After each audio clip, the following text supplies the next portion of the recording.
Hi guys, Greg Howe, S9 Radio, and today I'm going to be giving everybody a closer look at the SPARKOMATIC CB 5100 base station mystery radio. And when I say mystery radio, that's due to the fact there's so little information floating around the internet regarding these base stations, other than the fact they share a common platform with the Lloyd's A510. Here's a little backstory on SPARKOMATIC, a little bit of the history I was able to dig up. And they certainly weren't the new kids on the block. As a matter of fact, their roots go back to 1963, where they got their starts as an automotive performance parts manufacturer and distributor. They had a shifter called the Super Shift that actually rivaled the Hurst performance products. And from the success of that Super Shift, they branched out into other performance parts, tachometers, aftermarket sound systems, car stereos in particular, as a lot of cars didn't even have a radio installed. And if you were lucky enough to have one, it was almost certainly monaural.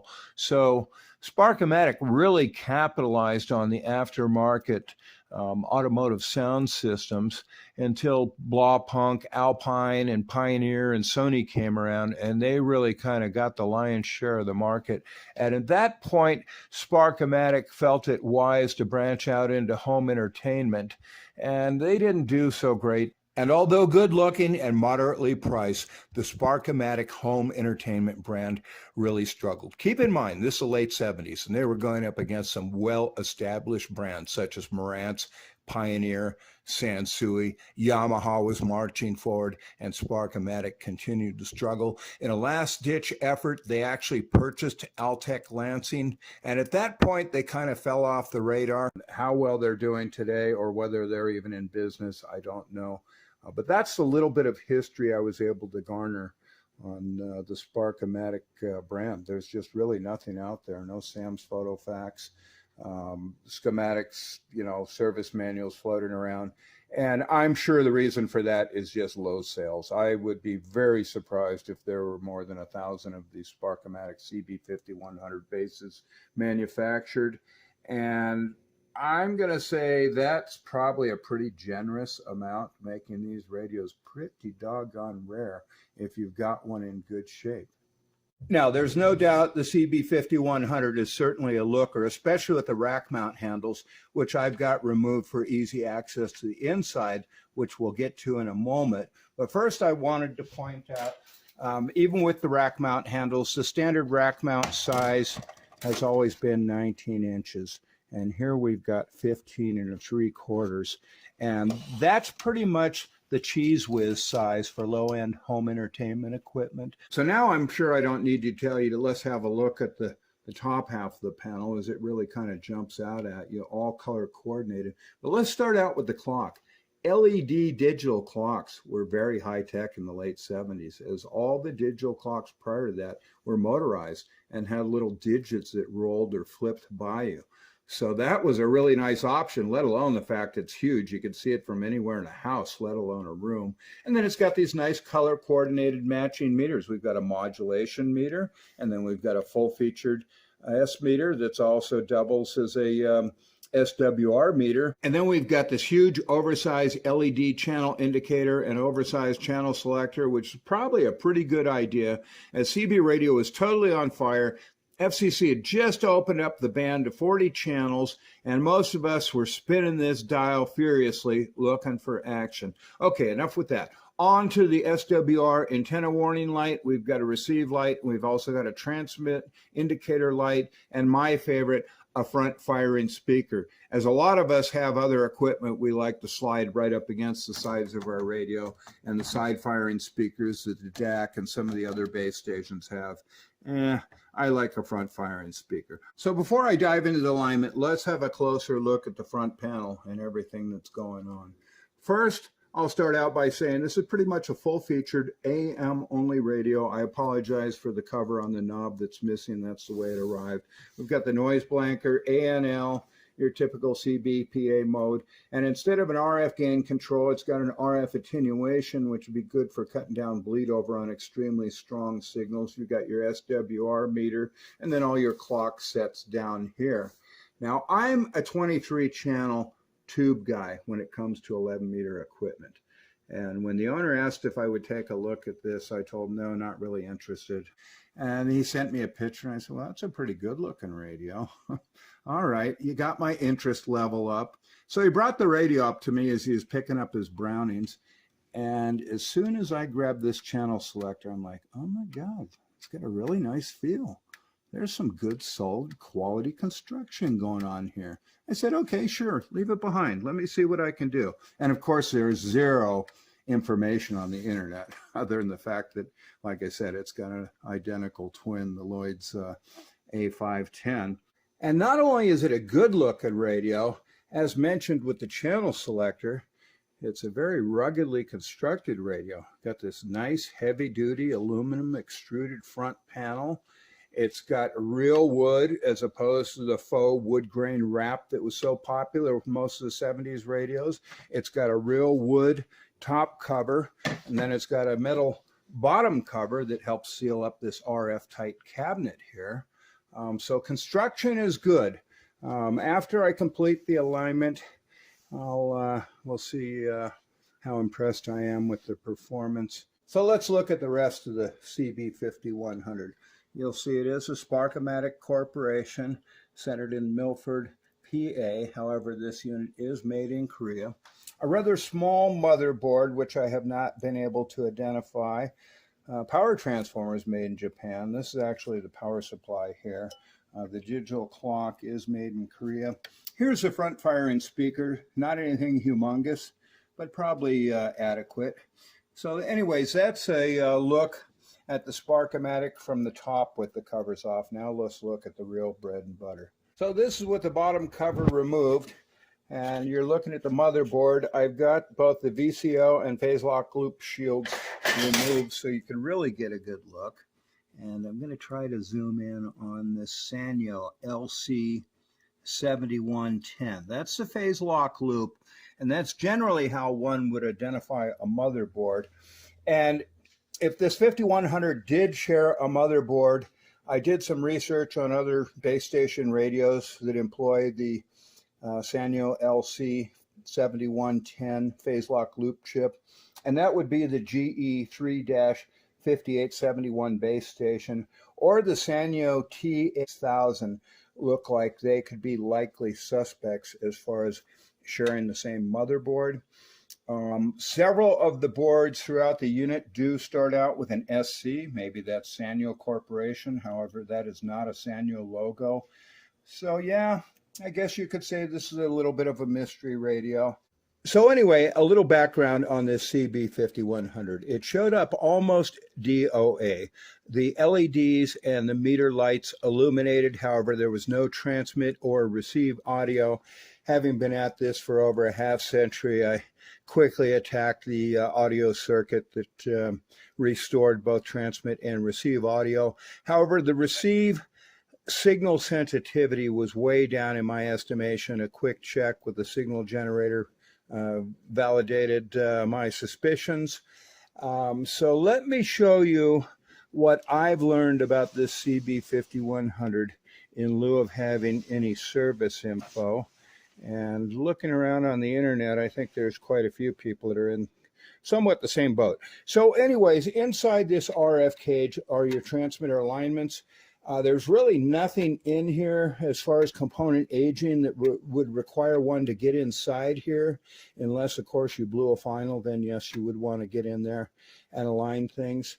And this radio was built in a modular fashion. In other words, each of these circuit boards were assembled, tested, and tuned away from the radio on an alignment fixture, and then assembled to the motherboard. And that is really bad news from a service standpoint. It's made many of the alignment adjustments almost impossible to get to. And that's especially true with the section of the radio I needed to work on. As mentioned, I felt the receive sensitivity was way down. And there are some things such as aging crystals and whatnot that do, will benefit from a touch-up.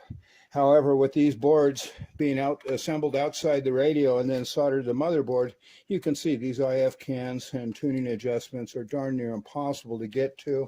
I cannibalized one of my alignment tools, shortening it just enough to get in here and make some very minute adjustments to the 455 IF strip. It brought up the receiver sensitivity considerably. That did the trick. So now I'll go ahead and I'll give you an evaluation. Oh, and by the way, this is the phase lock loop circuitry here. This is your VCO circuitry. Same thing. There are some alignment adjustments that are buried in between these two assemblies. So yeah, pretty much impossible to align this radio. There are radios that were constructed this way that were serviceable, and they used board extenders, extension boards that would, allow you to remove this from the motherboard, have it up high where you could adjust it and then drop it back in. This is not one of those radios with the finger connector, edge connector circuit boards that pop in and out. So it is a bit of a serviceman's nightmare.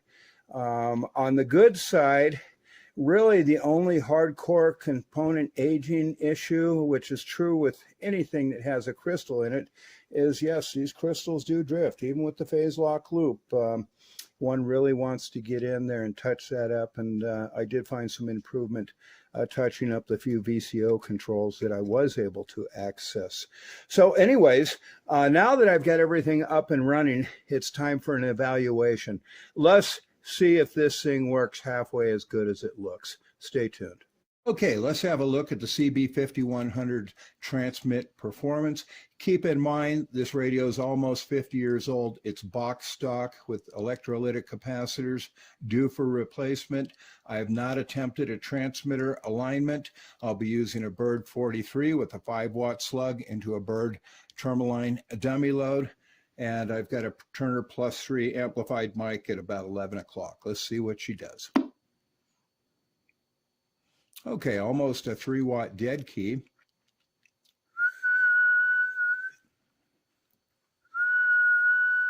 And a good solid 4 watts forward swing. Not bad at all. As a matter of fact, better than most solid state rigs of the late 70s era. Very impressive. And as long as I'm talking about impressive performance, I really believe this wood cabinet adds a little bit of ambiance to the front firing speaker. I'm really impressed with the sound. And I've got to say, Sparkomatic, I've never been impressed with the brand name for car stereo or home stereo. This is an exception to the rule. This is very well built. It sounds good. Adjacent channel rejection as far as bleed over is respectable. I'm in California with a 3-element beam looking east. As you can hear, there's quite a bit of traffic on the bowl. Let's go up to channel 7 and have a listen. Wow, really quiet. Let's same thing on channel 5. I don't hear any real big ones on the bowl. Oh, there we go.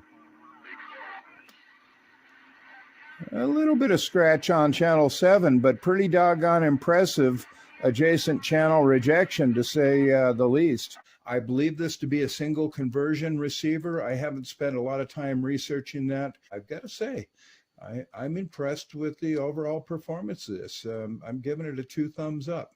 See if this Sparkomatic's got enough giddy up and go to say hello. How about a 001 WikiWhack Big Bear Mountain calling?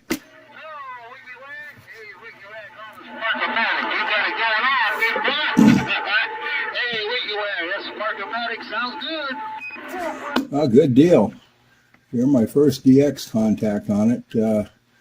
Just got this thing up and running and finalized, got all the covers on it. And yeah, you're sounding grand on the band. Ain't just one of that there, Wiki. Well, I'll tell you what, man, I don't know what you've done to that Sparkomatic. I haven't heard one of those in a long time. Wiki Wack, oh, 001, no deal, downtown Fort Worth. I got down. Take care up there, Big Bear. I'm going. Bump, bump. Okay, You've seen and heard me talk about the lack of serviceability on the CB5100. Now here's a few more gripes. Have a listen. The volume is all the way down. I believe this to be a linear taper potentiometer rather than the proper audio taper potentiometer. And the reason I say that is the volume does not completely mute when all the way down, as you've just heard. And it's also very hair trigger at low volume controls. It's almost like it's on or off. That is a trait of a linear taper rather than an audio taper potentiometer. So an engineering oversight, perhaps a cost reduction, I don't know. And then the other issue I have, let's see if I can find some traffic, is it's got a poppy squelch. All right, Blue Star. You take care, big brother. Appreciate the wave. Blue Star. Go at 24 wave and get no doubt. Now that's a prime example of a popping squelch. So there you go. Those are the negatives I found after a few days of running the SPARKOMATIC CB 5100. And I've seen all these negatives on other radios. So it's overall 2 thumbs up. Really, it's a nice looking, nice sounding. I get great transmit audio reports on it. You know, it's a full-featured AM radio from the 70s. So anyways, there you go with the review of the SPARKOMATIC CB 5100. And with that, I'm going to say thanks for tuning in and tagging along. Greg Howe, S9 Radio, 73.